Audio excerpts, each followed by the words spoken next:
We have our breakout sessions starting at 11. We have half an hour. We have more music coming up. Before we do, we're going to talk with two artists about what it means to exist in this radio ecosystem that we've been describing. So I want to introduce somebody who at this point needs no introduction, Arnetta Johnson, a trumpeter and a slingshot artist. Gerald Beasley, bass guitar player and very involved with Jazz Philadelphia. Gerald, welcome to our program. Thank you. First off, your thoughts on the last panel, because I can only imagine you had a lot of them, especially starting with, I think, you, Arnetta. When you think about the role of radio in your life and your career thus far, why the heck do you need radio when you can podcast and do it yourself? Well, I remember speaking with someone a few months ago, and they said, in terms of, getting the word out, if newspapers stop, if cell phones go down, at the end of the day, the one thing that will probably be there will be the radio. It's the one thing it's the most consistent thing so far. It's been around since, I don't even know, like forever. So it's just, it's very consistent, and it's a great way of communication, and it isn't dated yet. So it's... I think around 1912, something like that. Some historian will correct me if I'm wrong. Gerald? Yeah, I'd have to echo her comments. I mean, especially for developing artists, as the panelists mentioned earlier, what a great medium for discovering music and for introducing music to the world. The other thing I realized about radio is that I'm old enough to remember that the way you discovered music was that somebody bought an album in your group of friends, one album, and you get together and you listen to it. And the recommendation was very direct. You had a trusted source. Well, now radio is that trusted source. It's especially non-commercial radio. We know that the people that curate the music, they know the music, they love the music. So when an artist like Arnetta is played on a platform like that, it builds an audience because the audience knows that the station really respects the artist and has curated something special for them. Is that how you experience it? Yes. A lot of people recently, like I know some people that I wouldn't expect to listen to my music. They say that, I ran across your music on the radio, because a radio station out here in Philly, WRTI, they would play my music, and all of a sudden, from the radio plays, it caused streams to go up. So, and then more people are aware that that I exist and that I have my own music out. So the radio has helped my career drastically, I would say. Now, you're a slingshot artist. Can you explain what Yes. that means for people that don't know what the slingshot program was? So with Slingshot, it's a program by NPR, and pretty much it's their way of basically giving everyone a heads up of what's next on the music scene. So basically in their letter, they select 10 to 20 artists, and they don't gauge it off of how many Instagram followers you have, how many likes you get, and just all, the regular things that generate a lot of attention nowadays. They literally focus on how awesome or how dope you are as an individual and as an artist. So that helps, keep the creativity and the skill set of the music open. So when NPR Slingshot, when they find these different artists, such as myself, it gives us a platform so that, everyone else could be aware of it. So. Do you want to add anything to the picture of Slingshot? I just like what I'm hearing in terms of how much is helping her career.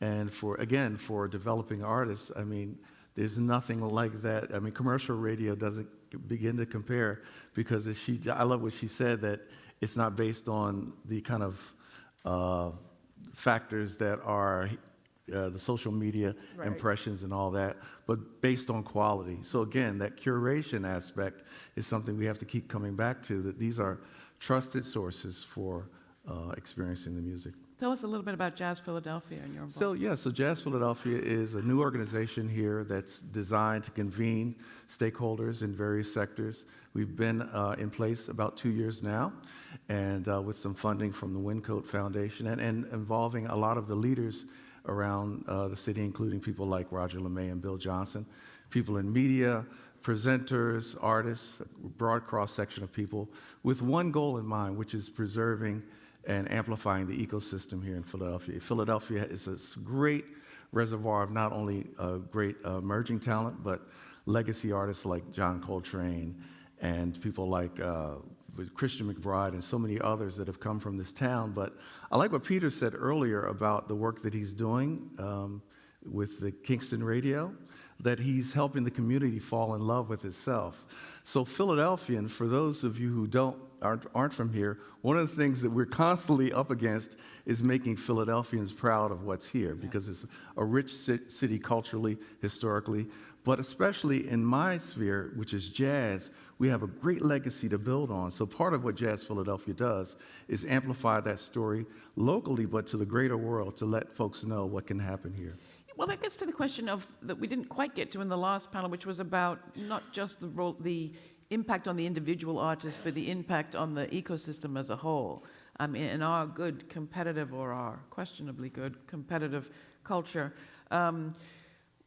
we tend to be stacking up our own views, stacking up our own plays, advancing our individual careers. But when we talked earlier, Arnetta and Gerald, both of you talked movingly about how important it was, the role that the radio played and the live events play and the intersection of the two in helping you grow as an artist and identify collaborators. And talk a bit about that part, because you could have your own little solo career out on an island if you wanted to. Mm-hmm.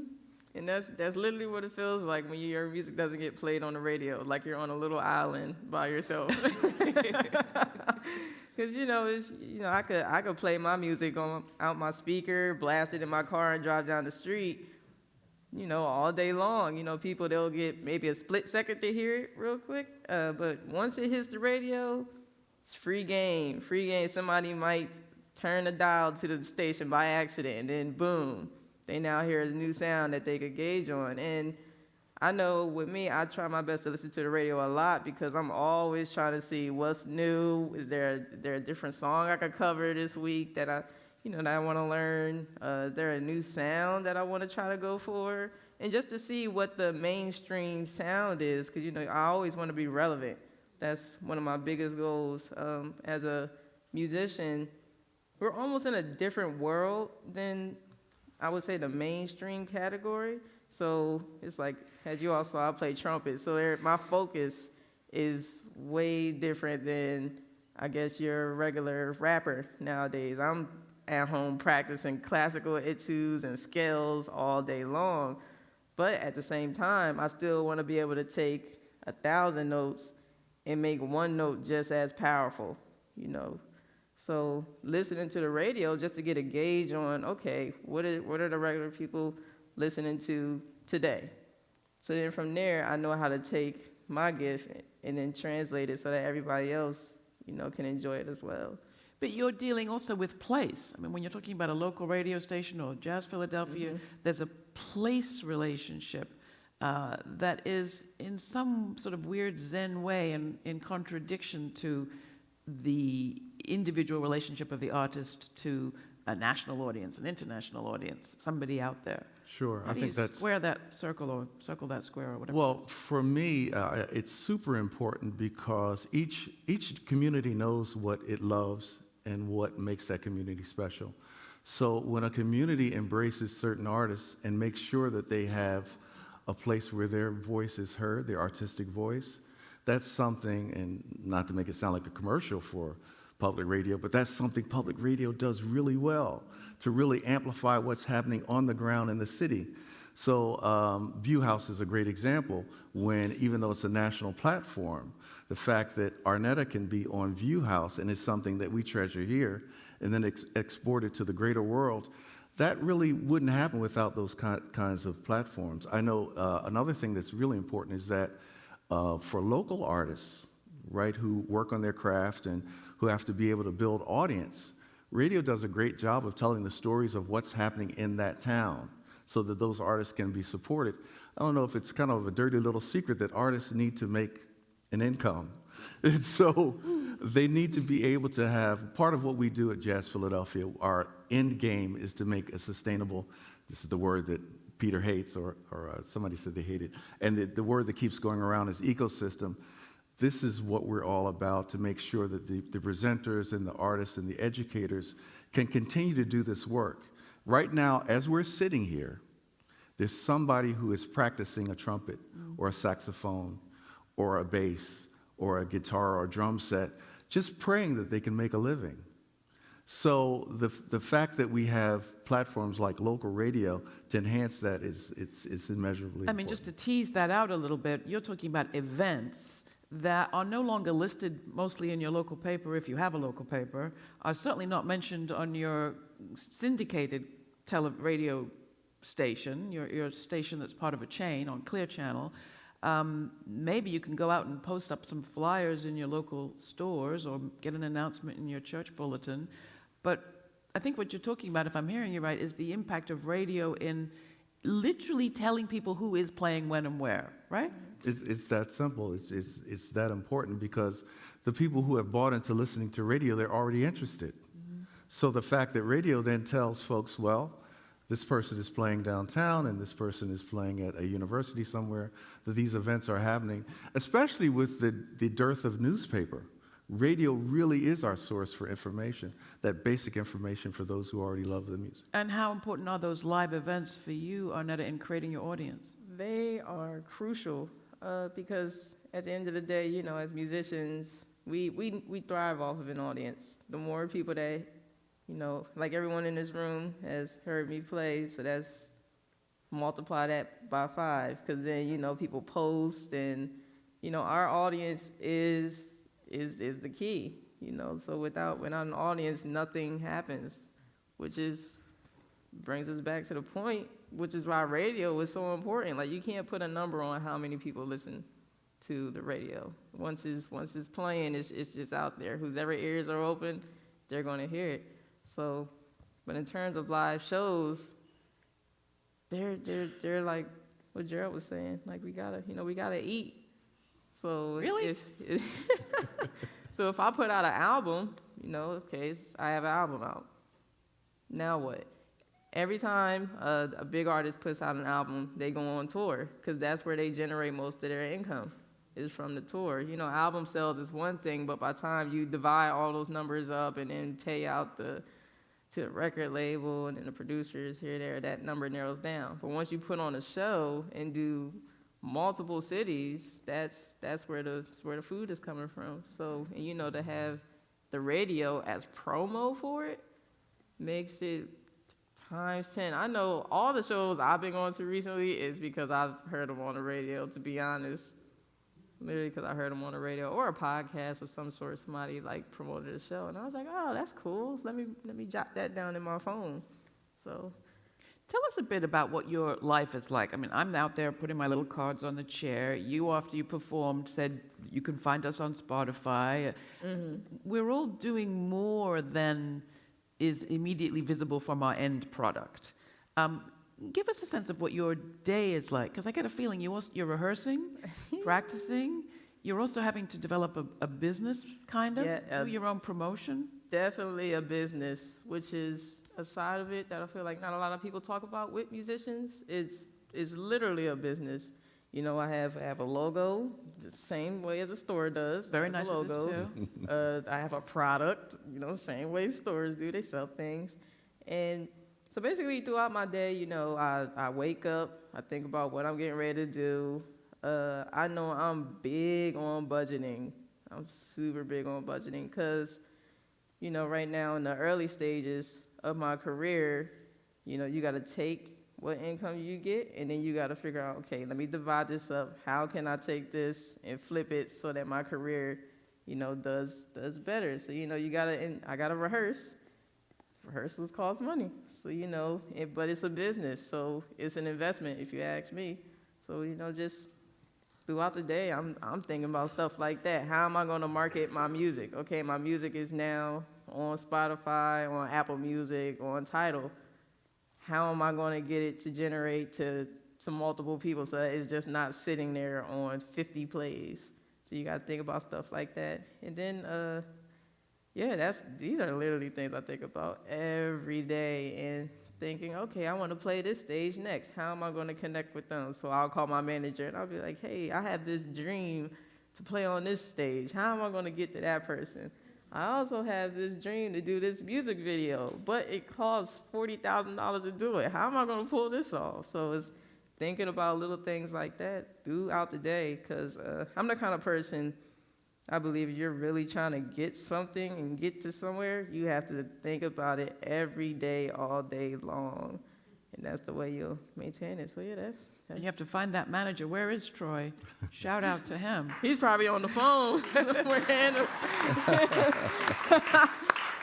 But Shout out yeah, to that's Troy. literally, people, they would look at me crazy. That's literally what goes through my mind all day. And if not that, I'm probably playing a video game or eating. So, You and me both.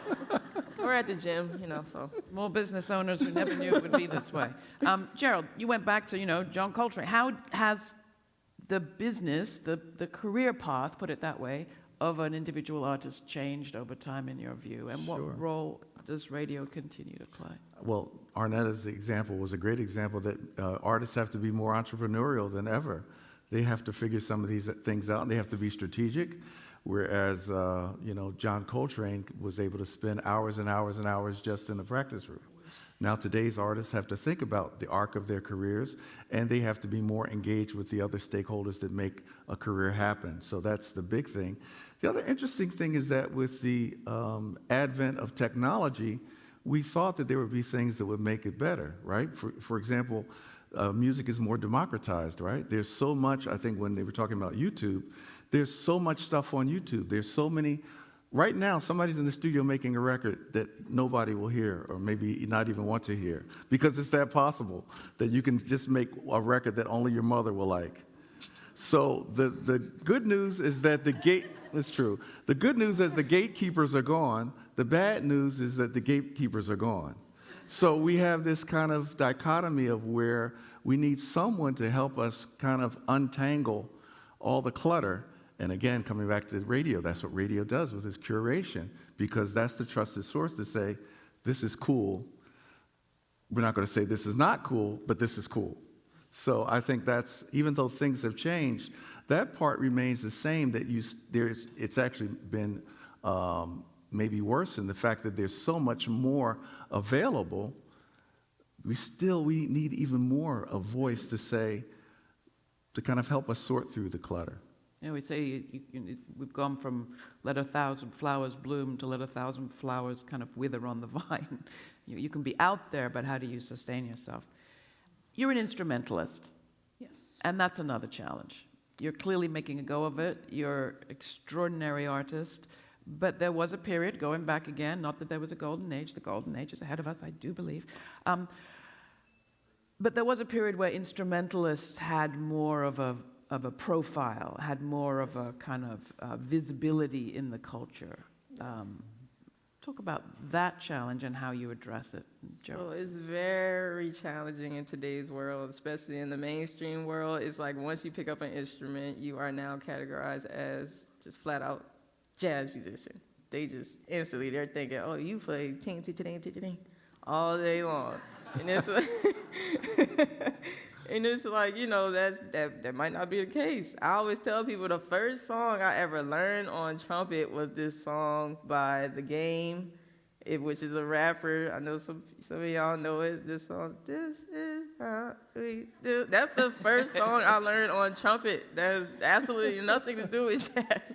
So, and so I always tell people that. I tell them, I'm just an instrumentalist. I like playing all genres of music. I might bust out with a folk song one day. You never know. So that's been a struggle.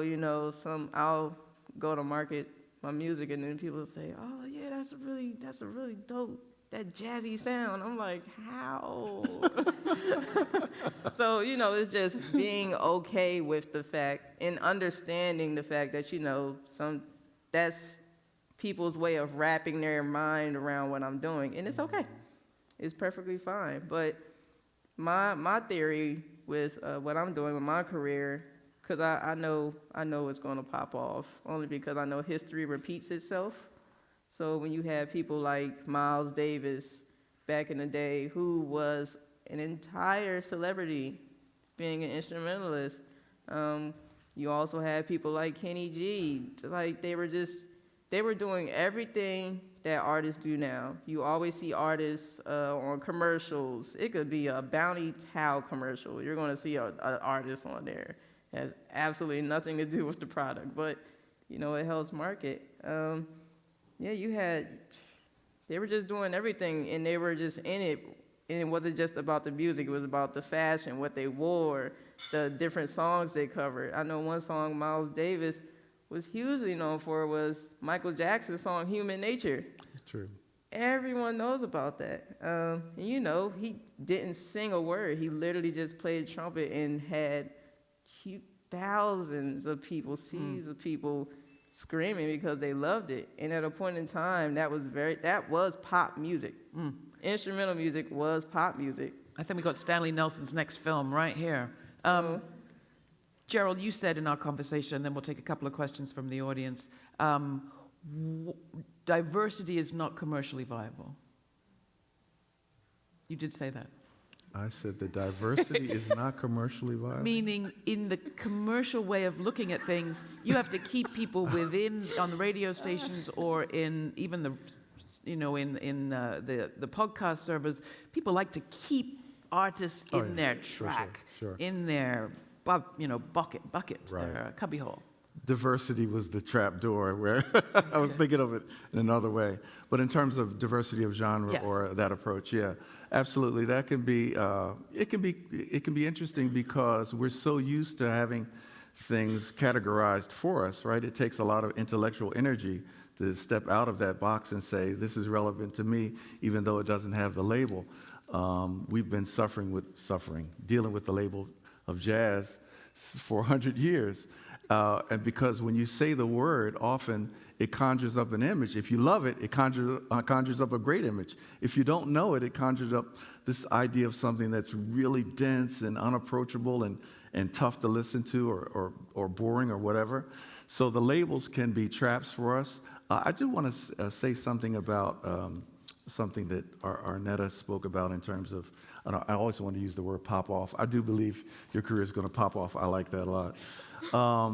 But the challenge of being an instrumentalist, I think one of the solutions to the challenge is because singing a song that says, I love you, and here are the reasons why, as opposed to playing a trumpet or a guitar or some other instrument and having to convey that, is that then you need story.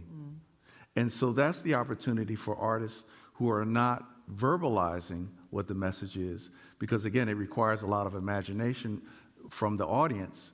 But to be able to tell the stories of those artists, that's another way to help connect audiences with artists. And again, I think media like radio does that really, really well, so that we're not just hearing the music, but if it's a music that's a little bit maybe unapproachable, we're knowing a little bit more about the person behind the music. Well, I think the best way we can have you connect with this audience is not through questions, but through playing. So let's have it. Arnetta, Gerald, thank you so much. Pleasure. Yeah.